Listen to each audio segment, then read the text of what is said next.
Hey guys, PC Guy here with news in tech and gaming for the week. Today a bit later than usual.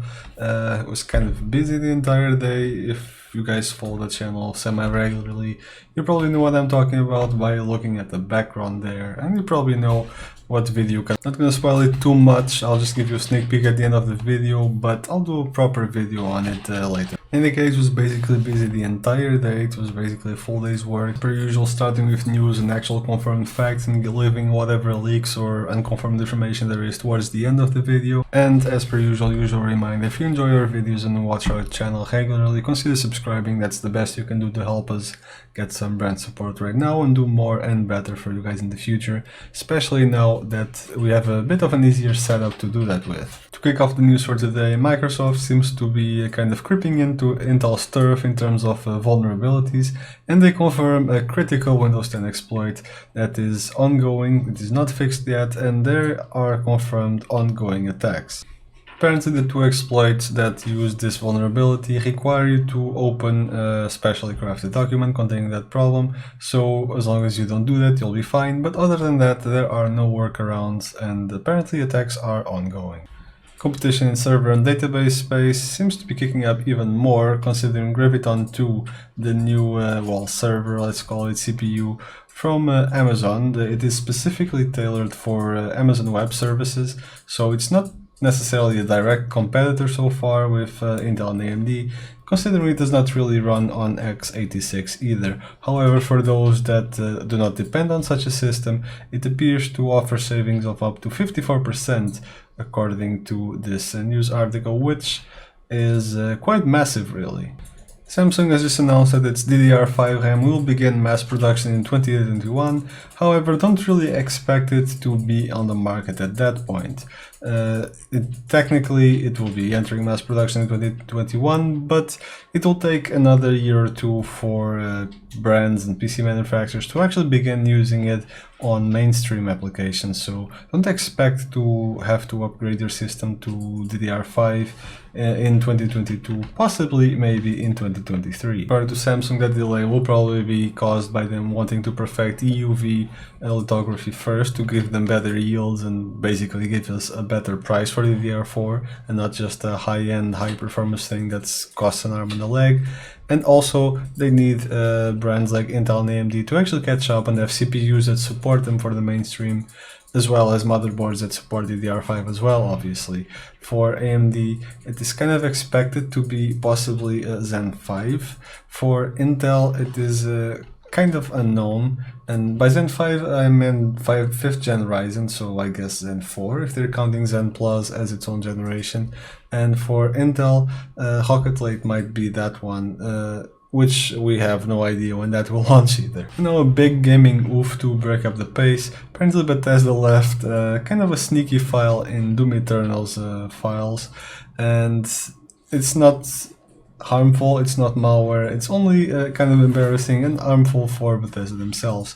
They basically left a crack on the game files, so yeah, usually it takes a while for games to get cracked and get for people to get around the protections that force people to actually buy the game to play it.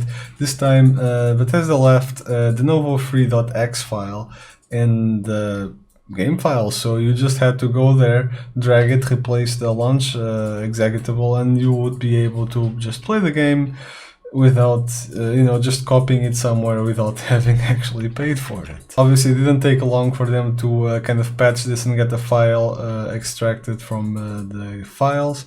However, obviously that was too late, and people had actually already gotten copies of them, and well, it's out there now. Nvidia seems to have earlier this week started off talks with about 30,000 developers to kind of replace the kind of interaction that would have taken place at the GTC event that was since cancelled and completely scraped both the physical event and the online follow-up that was supposed to replace it due to the health issues that are plaguing the globe right now. These are aimed mostly at developers and professionals, so not really a gaming event, so to speak. However, it was expected to be the announcement of the Ampere architecture and the RTX 3000 series, not necessarily the launch of the mainstream parts, but at least an announcement and possibly a launch of the data center and enterprise solutions perhaps. However, we have heard nothing about it so far, even though these talks and event seems to be ongoing already, since it supposedly started on March 25. We'll have to wait and see if any news trickle down for us mainstream peasants in the future. Speaking of conventions more aimed at the mainstream peasants, Computex 2020 has not been cancelled, but it has finally officially been rescheduled to September 28 to September 30. It was already very clear that it was not going to go forward in its intended time frame. It was either going to be cancelled or postponed, and this postponing does not mean it will actually happen. It might just be cancelled at a later date, depending on how the situation is by then.